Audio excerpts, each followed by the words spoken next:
Here, come over here. Come over here. Okay. How are you?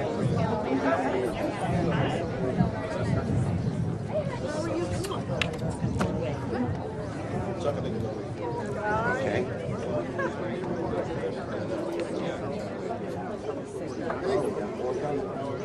Thank you for coming, everybody. What? Okay.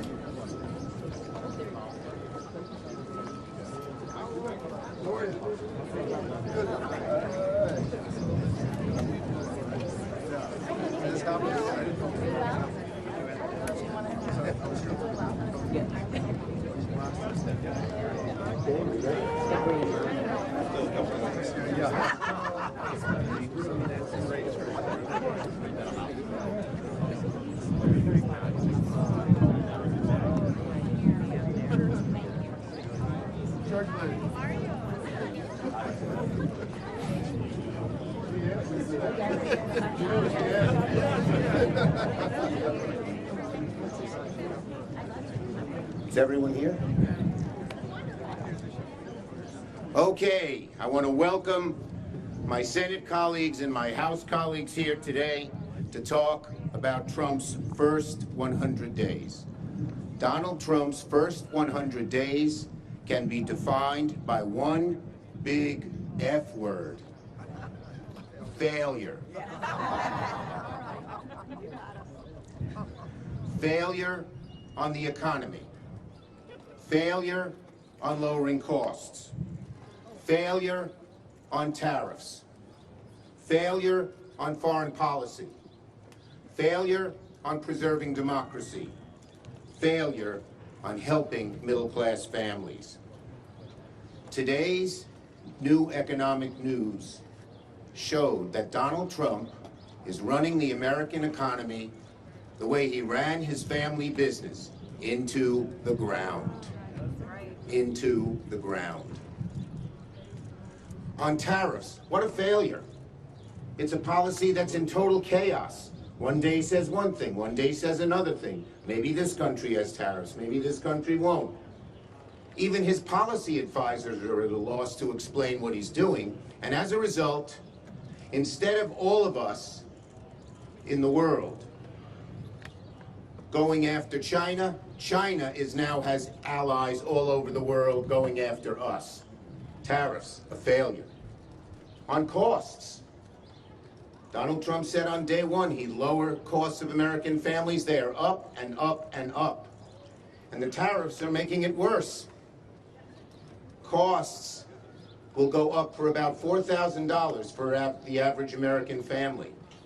People who have IRAs have lost close to $100,000. Small businesses, medium-sized businesses, large businesses are frozen because they don't know what Trump's going to do. And that constrains supplies and raises costs. Failure on foreign policy. Instead of standing up to bullies, Trump is succumbing to bullies. He's being bullied by the dictators of the world. And again, he's broken our alliances in Europe, and so all the world now looks askance at America. Failure on DOGE. DOGE was supposed to bring efficiency. What instead is it doing? Cutting Social Security, cutting medical research, cutting costs. Failure on helping American families. Cutting taxes on the rich and paying for it by slashing Medicaid, strangling Social Security, hurting our veterans. Total failure on helping American families. And who is complicit in all of this? The Republicans in the House and Senate are co-conspirators. They are complicit. They are aiding and abetting all of Donald Trump's failures. They're not standing up to him once. They're involved, and they will shoulder the blame. Finally, on democracy. Donald Trump is trying to ruin our democracy. He has changed the Justice Department into an attack dog for his political enemies, the hallowed Fair Justice Department. He's washing it away. He is a would-be dictator. He wants to be a king. And again, our Republican colleagues in the House and Senate are complicit. So, Donald Trump's first 100 days are an abject failure. And we Democrats here and around the country will fight him at every turn. The great Hakeem Jeffries. Thanks so much. An honor and a privilege to stand here with you, Leader Schumer. Thank you for your leadership, and an honor and a privilege to stand here with House Democrats and Senate Democrats, shoulder to shoulder in defense of the American people. Donald Trump's first 100 days in office have been a disaster. Donald Trump and congressional Republicans are crashing the economy in real time, raising costs on hard-working American taxpayers and driving us toward a painful recession. This is not Joe Biden's economy, Donald. It is your economy. It is the Trump economy. It is a failed economy. And the American people know it. House Democrats and Senate Democrats, standing shoulder to shoulder, are committed to building an economy that actually is affordable and makes life better for everyday Americans. We want to build an economy that lowers housing costs, lowers child care costs, lowers health care costs, lowers grocery costs, and lowers utility costs.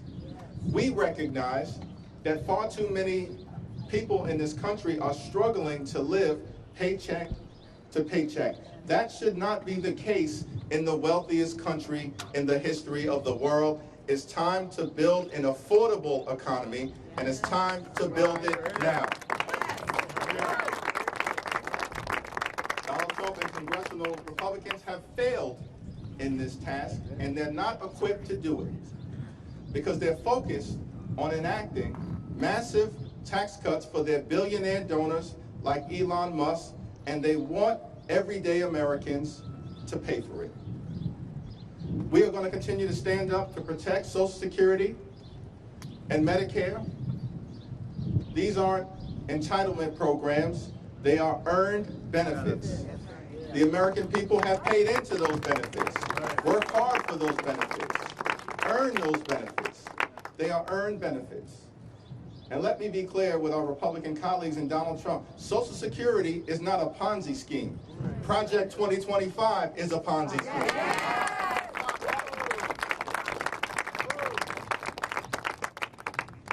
We're going to stand up in defense of the health care of the American people. It is outrageous that Donald Trump and congressional Republicans are trying to enact the largest cut to Medicaid in American history. They will hurt families, hurt children, hurt seniors, hurt women, hurt veterans, and hurt disabled Americans. Hospitals will close, nursing homes will shut down, and people will die. This budget that Republicans are trying to jam down the throats of the American people at the direction of Donald Trump is unconscionable, unacceptable, and un-American. And Senate Democrats and House Democrats are going to do everything possible to stop this reckless budget in its tracks and bury it in the ground, never to rise again. Yes. Lastly, we have a message for our Republican colleagues. The House and the Senate are separate and co-equal branches of government. We don't work for Donald Trump. We don't work for Elon Musk. We don't work for far-right extremists. We work for the American people. And it's time for you to start acting like it or step out of the way so we can build the type of America that allows every single person in this great country to thrive. It's now my great honor to yield to the great Reverend Dr. Senator Raphael Warnock from the great state of Georgia. Right.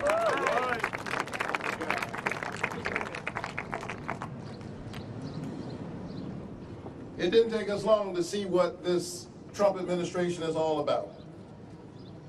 This is the worst first 100 days that this country has seen in a very, very long time. We are witnessing an all-out assault on our Constitution, an all-out assault on our norms and our values, an assault on the pocketbooks of ordinary people, but in a real sense, an assault on the spirit of the American people. They are trying to convince us that our neighbors are our enemies. We should know better than that by now, and we do. We went through a deadly pandemic in which if my neighbor was sick, while she was sick, I was potentially imperiled because it was an airborne disease. That didn't make my neighbor my enemy. That means I have an invested interest in my neighbor's health care, in my neighbor's ability to be covered. And so while there are politicians who want us to be wary of our neighbors, we ought to be wary of politicians who want us to be afraid of each other. They're trampling due process, striking fear in communities all across our country. They're firing the federal workers who serve our veterans. Many of them are veterans themselves. They have had the honor necessary to fight for us. And then they come back and they got to fight with us to get ordinary respect for the work that they've already done and the work that they're trying to do. They're trying to shut down Social Security offices in Georgia and all across the country, drinking water safety offices. And why are they doing all of this? They're doing all of this in order to pay for a tax cut for billionaires, all the while adding billions of dollars, trillions of dollars over time to our national debt. But here's the thing that they're really trying to do. They are trying to weaponize despair. They're trying to so beat us down that we will be too soul weary to fight, and it's our job to prove them wrong. This country does not belong to the people in power. The power is in the people. So I want the American people to be clear that we are fighting. In many ways, you will see our fights. Sometimes you will not see what the fights that we're engaged in, but know that we're fighting for ordinary people. Because we believe that if you center the people rather than the politics, you have a chance at getting the public policy right. That's right. And so we invite our Republican colleagues to join us.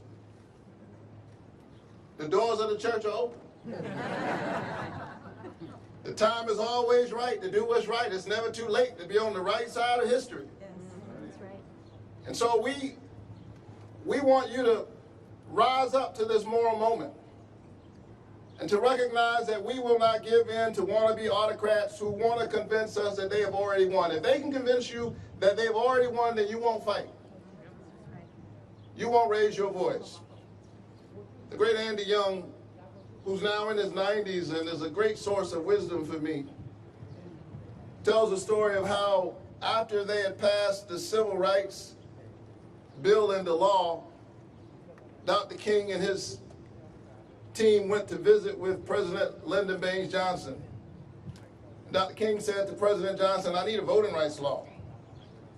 My people are being disenfranchised, and we've got to pass a voting rights law. And the president said, Martin, I agree with you, but the sad political reality is I don't have the power to do that right now. I just passed a civil rights law. I've used all of my political capital to muster that through the Congress. There's no way I can get a voting rights law passed. I don't have the power to do that. And they left the meeting and the team was feeling all dejected, and somebody said to Dr. King, what are we going to do now? He said, well, the president says he doesn't have any power. I guess we're going to have to go and get the president some power. And so I've been thinking about that story a lot lately, because everywhere I go, and I know my colleagues have the same experience, people are asking us, what are we going to do? Will you fight for us? And the answer is yes, we are fighting for you. But Selma was about creating the context for the change that you want to see in the world. And so know that as we fight on the inside, we need you to fight on the outside.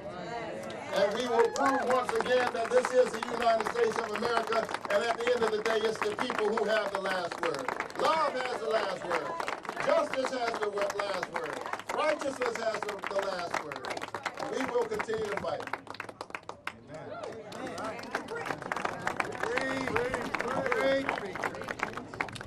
Thank you so much. What an honor and privilege to be here with Leader Jeffries, Leader Schumer. Thank you for bringing us together, and with my incredible Democratic colleagues in the House and the Senate. Fighters, each one of them. 100 days ago, Donald Trump came to this Capitol. He swore an oath, spoke to the American people, and promised to bring down prices. And then he started a trade war with our allies, and prices went up. He said we'd be a rich nation again. Then he collapsed the market, and trillions of dollars in savings have been lost. He promised a glorious destiny for Americans. Then he executed an agenda of, by, and for the billionaire class. And now supermarkets are warning they may not be able to stock their shelves. Republican politicians promised the American people they would have more money in your pocket, more opportunity for your family, more confidence in your future. But all we have seen is them take away health care, take away Social Security, take away veterans' benefits, take food away from children and seniors. That's not what anyone voted for. We look at the polls, but also go out and ask people for yourself. You'll hear the same thing that we're hearing. Ask my constituent whose husband is in final stages of dementia, whose financial survival depends on Medicaid.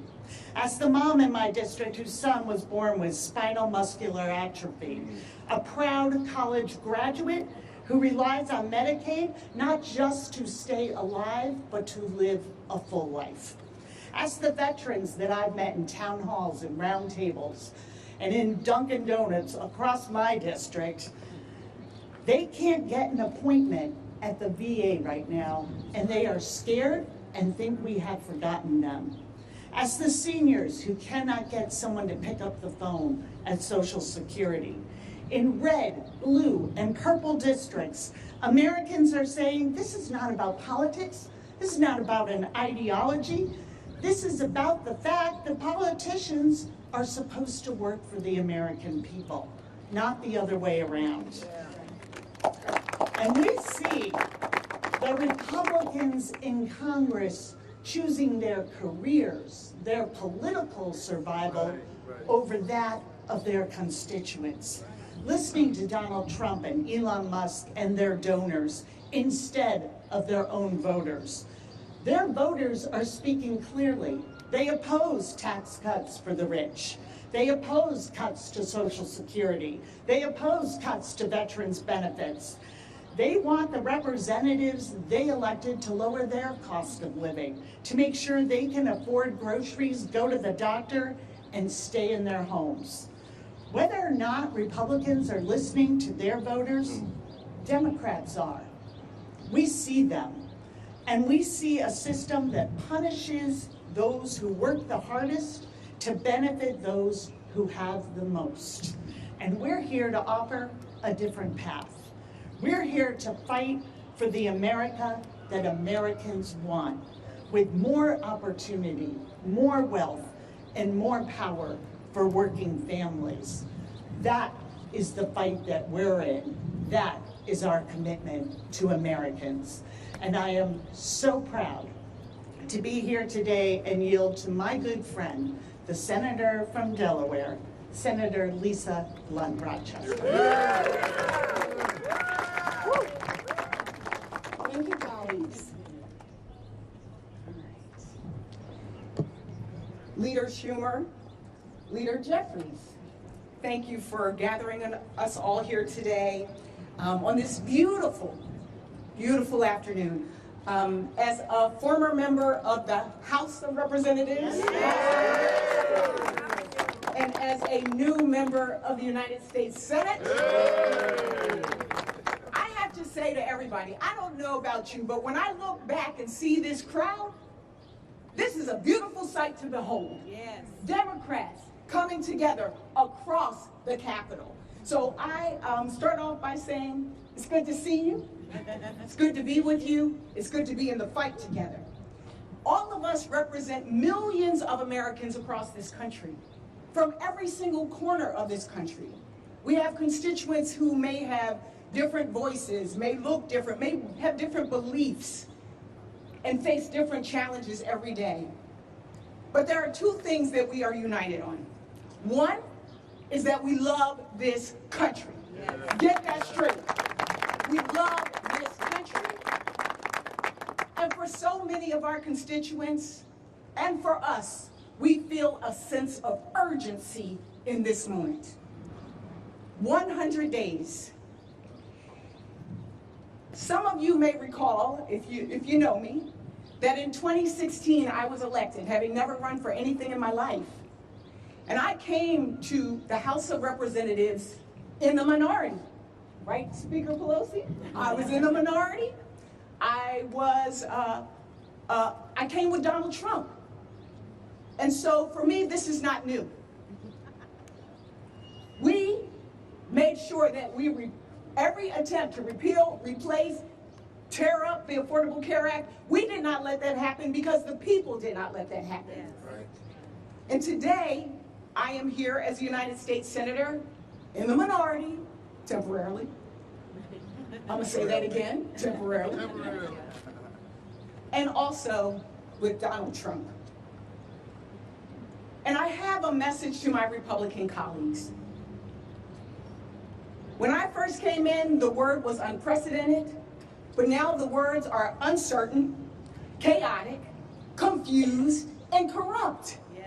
Those are the words. And so to my colleagues on the other side of the aisle, I say on this 101st day, there is an adage, the truth shall set you free. The truth shall set you free. 100 days into this presidency, we've gone from 3 years of solid growth in our economy to the steepest decline that we've seen since the pandemic. That's the truth. Groceries are up, retirement savings are down. That's the truth. Outbreaks of measles and the avian flu, that's the truth. It costs more to build, buy, or to rent a home. It's the truth. American citizens, including 2-year-olds and kids with cancer, are being deported without due process. That's the truth. There are wars around the world. There's chaos at the Pentagon, and our allies are losing trust in us. Anybody remember Signalgate 1 and the sequel Signalgate 2? And don't forget the Department of Inefficiency, breaking our government while they're stealing your data. It's been a long 100 days, but make no mistake, Democrats are going to continue to fight. And each of us must do our part in this moment. We will sit in, right, Corey? Yeah. To protect Medicaid and the millions of Americans who rely on it. We will stand up for justice and the rule of law and due process. We will march for our rights. And across the Capitol and across the country, we will lock arms against hate, corruption, and darkness. We do this because this is our country. We do this because this is our democracy. And we do this because we recognize that we are all in this together. We are all in this together. And so I close with the song, but I'm not singing. I close with the song that I think represents what you see behind you. The song that is sung and danced to at every Black family reunion. We are family, and we got your back, American families. And it is my honor to now introduce the Minority Whip from the United States House of Representatives, Pete Aguilar, my friend. Thank you so much, Senator. Leader Schumer, Leader Jeffries, Speaker Emerita Pelosi, and colleagues. For 100 days, Republicans have shown us who they are fighting for and what they care about. It's not the working families who asked for a little bit of help, a little bit of breathing room. It's not our veterans, our farmers, our teachers, or our seniors. The only thing Republicans can rally around, the only thing that brings them together, is massive tax cuts for their billionaire friends. They're trying to pass a budget to cut Medicaid, to cut health care, to make health care more unaffordable and less accessible. They're dismantling the Social Security Administration and putting the earned benefits that seniors rely on in jeopardy.